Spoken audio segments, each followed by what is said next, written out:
Hello, this is My Sweet Mess, and welcome to my kitchen, where every week I make a mess trying new recipes in the pursuit of something sweet.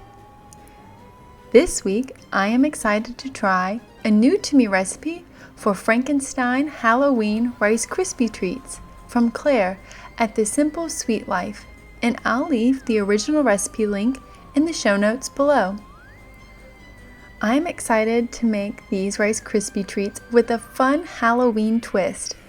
These little Franken treats are perfect for parties, family baking days, or just something sweet and spooky to snack on. Don't forget to hit that thumbs up button and subscribe for more cozy, perfectly imperfect bakes like this one. Before we get started with our treats, let's get started with our mise en place.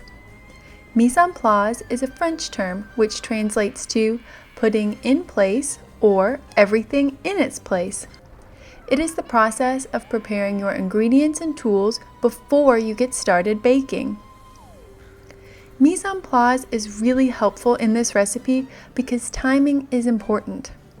You want to have the marshmallows ready and the cereal ready to ensure that the butter doesn't burn and that the marshmallows don't burn before you add in the cereal. But more on that later. The recipe calls for using 6 cups of Rice Krispie cereal. Here I have the large size box, which is 12 ounces. I was left with about a third of the box of cereal left after I measured out the 6 cups. The recipe calls for using black candy melts. The black candy melts will be used later to draw stitches on our Frankensteins. I couldn't find black candy melts, so I'm using dark chocolate candy melts, which should be just fine for this recipe. Once our ingredients are prepared and ready to go, we can prep our equipment. First, I'll get my 9 by 13 inch baking pan and line that with parchment paper. I'm going to use the scrunch technique to line my pan. So I've got my parchment paper here and I'll just scrunch it, open it back up, and then scrunch it again to make sure that the paper fits easily into the corners of my pan. For a little added insurance, I'm also going to butter the parchment paper, which should make it easier to get the treats out later. Now that my parchment paper is buttered and my pan is lined, I'll set that aside for later. Next, I will get a large pot and set that on the stove for later. Now that all of my ingredients are measured and my equipment is ready to go, let's get started on this bake. In the large pot, set over low to medium heat, I will melt the butter, making sure to stir the pot pretty regularly to make sure that the butter isn't browning. Once the butter is nice and melted, I will add in the marshmallows and put the pot back on the heat. I'll make sure to stir the marshmallows constantly so that they don't burn and that we're getting a nice even melt on the marshmallows. Once the marshmallows are completely melted, you will see no more bits of marshmallows and the whole thing will look smooth and glassy. That shows me that we are ready to move on to the next step. I'll go ahead and pour in the Rice Krispie Treats and stir until everything is evenly coated in the sticky marshmallow goodness. I'm also taking extra care to scrape the bottoms and the sides of the bowl so that no marshmallows and no cereal remains in hiding. Once everything looks well combined, I'll go ahead and get the pan that we prepared earlier and pour the cereal and marshmallow mixture right into the pan. Because I want our treats to be as flat and even as possible, I'm going to butter the bottom of a glass and use that to push the cereal into all the corners. In hindsight, I wish I hadn't used the glass and instead used a buttered spatula. By using the glass, I think I compacted the cereal too much and it made for a dense treat in the end. So, learn from my mistake, be patient, and use a buttered spatula. Once your Rice Krispie Treats look flat and even, just let them rest for about 30 minutes. I'm actually going to take a break for lunch and then come back and decorate. Be back in a bit.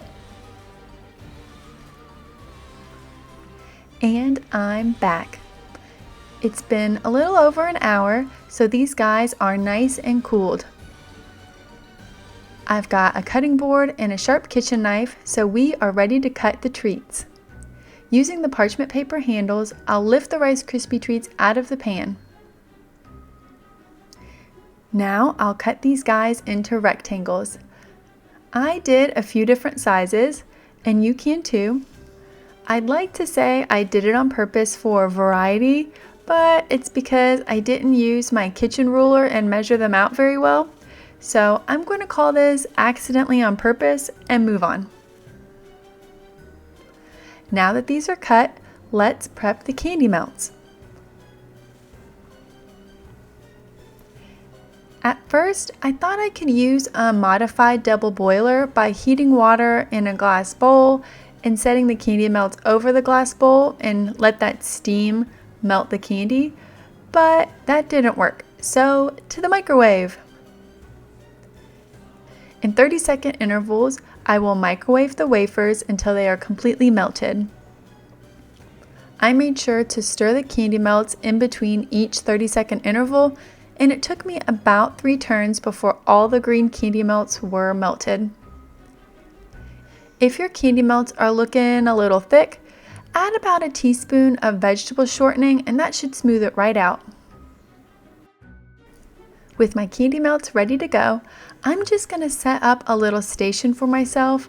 So I have my green candy melts, the chocolate sprinkles, and eyeballs. And so we are ready to make some Frankenstein treats.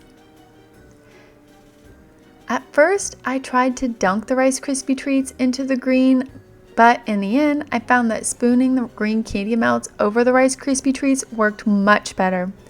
It gave a flat and even distribution of the green, and I think it helped make sure that I had more control over where the candy was going, as opposed to dunking and hoping it was going to end up where I wanted it.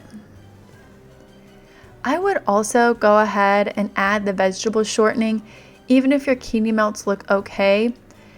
It will make it easier to dunk if that's your choice, or to spoon over the candy on top of the Rice Krispie Treats.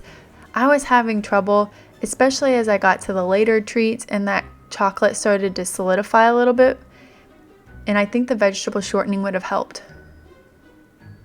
After coating your Rice Krispie Treats in the green candy melts, then you're going to put on some of the black or brown sprinkles for Frankenstein hair.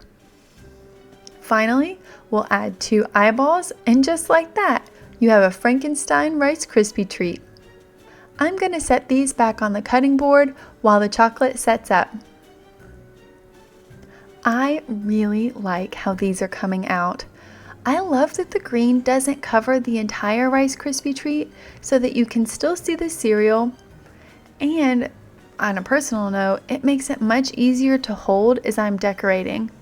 I feel like if you covered the entire thing with green, it would just get all over your fingers. So I love the built-in handle. I will say, I ended up using quite a bit more chocolate sprinkles than I had initially anticipated, so make sure that you're planning on using quite a few sprinkles when you're doing your shop. Once all of the Rice Krispie Treats have been carefully dunked and decorated, it is time to add some stitches. In a small bowl, I will melt the dark chocolate candy melts. As I mentioned earlier, if you can find black candy melts, use those. I couldn't find black, so I'm using a dark brown. Just like with the green candy melts, I'm going to pop this in the microwave at 30-second intervals, stirring in between until everything is nice and melted. Once my candy melts are at the consistency I'm looking for, I've got a plastic sandwich bag here, and I'll pour the candy melts into the bag and use that as a makeshift piping bag. Next, I'll cut a teeny tiny opening at the corner of the bag and use that to add some stitches to my treats. In hindsight, I didn't love the stitches. I felt like I cut the opening too large, so if you want to skip this step, feel free.